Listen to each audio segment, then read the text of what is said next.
नमस्कार मित्रांनो. लग्न ही दोन जीवांची आणि मनांची गाठ असते. सुखी वैवाहिक जीवनाचे दोन मुख्य आधारस्तंभ असतात. एक म्हणजे भावनिक गुंतवणूक आणि दुसरं म्हणजे शारीरिक जवळीक. जेव्हा या दोन्ही गोष्टींचा समतोल असतो तेव्हा संसार सुखाचा होतो. परंतु अनेकदा असं दिसून येतं की लग्नानंतर काही काळानंतर पती-पत्नीमधील शारीरिक संबंधांमध्ये दुरावा येतो.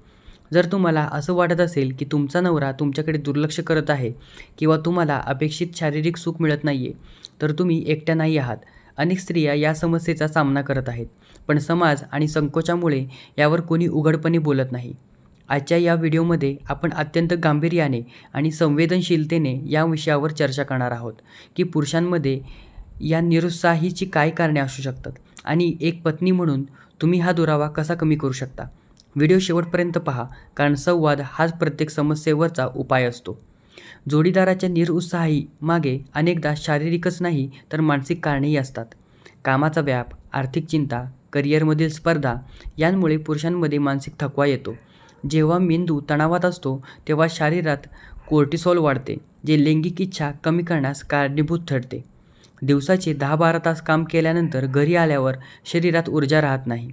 मधुमेह, उच्च रक्तदाब किंवा काही विशिष्ट औषधांच्या सेवनामुळेही पुरुषांच्या कार्यक्षमतेवर परिणाम होतो.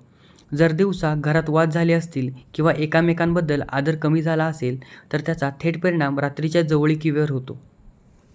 अनेक स्त्रिया असा विचार करतात की मी कशाला समोरून बोलू किंवा त्यांना स्वतःला समजत नाही का? पण लक्षात घ्या, पुरुष अनेकदा त्यांच्या समस्या बोलून दाखवत नाहीत. आरोप करण्याऐवजी तुमच्या भावना सांगा. उदाहरणार्थ, मला तुमची सोबत हवी आहे, मला तुमची ओढ वाटते. ही चर्चा बेडरूममध्ये किंवा संबंधाच्या वेळी करू नका.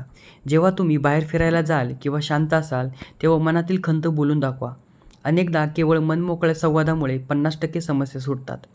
आजची जीवनशैली ही सुखाच्या अभावाचे एक मोठे कारण आहे. बेडवर गेल्यावरही जोडीदारापेक्षा मोबाईलमध्ये वेळ घालवणे हे दुराव्याचे कारण आहे. आहारात झिंक, व्हिटॅमिन्स आणि प्रोटीनचा अभाव असल्यास उत्साह कमी होतो. पतीच्या आहारात सुकामेवा, फळे, पालेभाज्यांचा समावेश करा. नियमित व्यायामामुळे शरीरातील रक्तभिसरण आणि टेस्टोस्टेरॉनची पातळी सुधारते. वर्षानुवर्षे त्याच दिनचर्येमुळे नात्यात मोनोटॉनी येते. दिवसातून एखादा प्रेमळ मेसेज करा. कामावरून आल्यावर मिठी मारणे किंवा एकमेकांचे कौतुक करणे यावरून जवळीक वाढते. केवळ शरीर संबंधासाठीच नाही तर एकमेकांसोबत वेळ घालवण्यासाठी डेटवर जा किंवा घरीच काहीतरी खास प्लॅन करा. अनेकदा पुरुषांनाही असं वाटतं की पत्नीने पुढाकार घ्यावा. तुमचा आत्मविश्वास आणि पुढाकार त्यांना सकारात्मक प्रतिसाद देण्यास प्रवृत्त करतो. तर आपण जाणून घेऊया डॉक्टरांचा सल्ला कधी घ्यावा. जर तुम्हाला वाटत असेल की ही समस्या केवळ मानसिक नसून तर शारीरिक आहे, तर संकोच सोडून डॉक्टरांना भेटा. शारीरिक कमजोरी किंवा इच्छा नसणे यावर आज उत्तम औषधोपचार उपलब्ध आहेत. जर नात्यात खूपच कडवटपणा आला असेल तर मॅरेज काउन्सिलरची मदत घेणे हा सर्वोत्तम पर्याय आहे. यात काहीही चुकीचे नाही किंवा लाजिरवाणे नाही. स्वतःला दोष देणे थांबवा. मी सुंदर दिसत नाही का किंवा माझ्यातच काहीतरी कमी आहे असे विचार मनात आणू नका. जर तुमचा जोडीदार प्रसिद्धात्मक नसेल तर याचा अर्थ असा नाही की तुम्ही कमी आहात. स्वतःच्या आनंदासाठी छंद जोपासा, मित्रांना भेटा. जेव्हा तुम्ही स्वतः आनंदी आणि आत्मविश्वासी असता तेव्हा तुमचे व्यक्तिमत्व अधिक आकर्षित वाटते. तर मी स्वामी समर्थांच्या भक्तांसाठी प्रार्थना आणि संयम सांगू इच्छितो. नात्यातील दुरावा कमी व्हावा यासाठी स्वामींकडे प्रार्थना करा. मनाची शांती मिळवण्यासाठी नामस्मरण करा. बदल एका दिवसात घडत नाही. संयम ठेवा. जोडीदाराला समजून घेण्याचा प्रयत्न करा. अनेकदा ते स्वतःला सिद्ध करण्याच्या दबावाखाली असतात. आपल्या समाजात अशा विषयावर बोलणाऱ्या स्त्रीकडे वेगळ्या नजरेने पाहिले जाते. पण तुमचे वैवाहिक सुख हा तुमचा अधिकार आहे. घुसमट सोसण्यापेक्षा त्यावर उपाय शोधणे हे जास्त महत्त्वाचे आहे. आपले आयुष्य एकदाच मिळते, ते आनंदाने जगण्याचा प्रयत्न करा. मित्रांनो, वैवाहिक जीवन हे एका रथाच्या 2 चाकांप्रमाणे असते.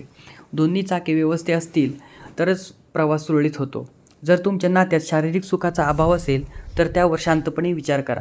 संवाद साधा आणि गरज पडल्यास तज्ज्ञांची मदत घ्या. तुम्हाला या विषयावर काही प्रश्न असतील तर तुम्हाला काही सल्ला द्यायचा असेल तर कमेंटमध्ये नक्की सांगा. तुमचा एक छोटासा अनुभव दुसऱ्या कोणाचे तरी घर वाचवू शकतो. व्हिडिओला लाईक करा आणि तुमच्या जवळच्या मैत्रिणींना शेअर करा. चॅनलला सबस्क्राईब करायला विसरू नका. पुन्हा भेटूया अशाच एका महत्त्वाच्या धाडसी विषयावर चर्चा करण्यासाठी. धन्यवाद. श्री स्वामी समर्थ.